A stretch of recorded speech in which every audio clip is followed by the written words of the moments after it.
শুভ সন্ধ্যা। Share বাজারের মূল খবর ডেইলি মার্কেট আপডেটে আপনাদের স্বাগতম। সূচক টানা তৃতীয় দিনের মতো গ্রিন জোনে রয়েছে এবং 10.57 পয়েন্ট বা 0.20% বৃদ্ধি পেয়ে 5,235 পয়েন্টে দাঁড়িয়েছে। বাজারে লেনদেনের পরিমাণ ছিল 544 কোটি টাকা, যা আগের দিনের তুলনায় 11.63% বেশি। ব্যাংকিং খাত থেকে ব্র্যাক ব্যাংক, ওষুধ ও রসায়ন খাত থেকে বিকন ফার্মাসিউটিক্যালস, বেক্সিমকো ফার্মাসিউটিক্যালস এবং ওরিয়ন ফার্মাসিউটিক্যালস, শিল্প খাত থেকে ইফাদ অটোস্যাট সূচকে বৃদ্ধিতে মূল ভূমিকা রাখে। খাতভিত্তিক লাভ লোকসানের হিসেব অনুযায়ী এনবিএফআই খাতে আজ সর্বোচ্চ 1.71% এবং টেক্সটাইল খাত থেকে দ্বিতীয় সর্বোচ্চ 1.02% মূল্য বৃদ্ধি পায়। অন্যদিকে মিউচুয়াল ফান্ড খাতে আজ সর্বোচ্চ 0.58% মূল্য হ্রাস পায়। মূল্য বৃদ্ধি পাওয়া শীর্ষ 20-এ আজ টেক্সটাইল খাতে 7টি কোম্পানি রয়েছে।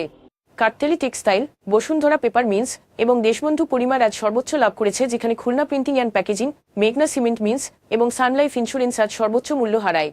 তবে এই শেয়ারগুলোর মূল্য পরিবর্তনের জন্য কোনো মূল্য সংবেদনশীল তথ্য জানা যায়নি।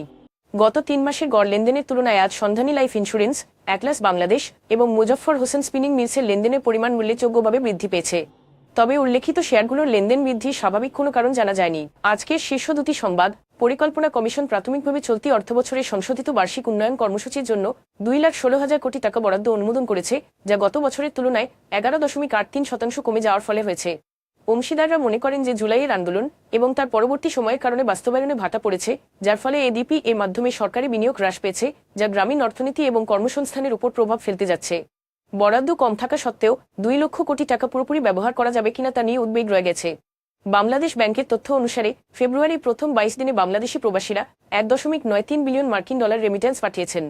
এই পরিমাণের মধ্যে 686.98 মিলিয়ন মার্কিন ডলার রাষ্ট্রায়ত্ত ব্যাংকের মাধ্যমে, 144.38 মিলিয়ন মার্কিন ডলার দুটি বিশেষায়িত ব্যাংকের একটি মাধ্যমে, 1094.29 মিলিয়ন মার্কিন ডলার বেসরকারি ব্যাংকের মাধ্যমে এবং প্রায় 4.29 মিলিয়ন মার্কিন ডলার বিদেশি ব্যাংকের মাধ্যমে এসেছে, যেখানে 9টি ব্যাংক এই সময়ের মধ্যে কোনো রেমিটেন্স পায়নি। আজ এ পর্যন্তই।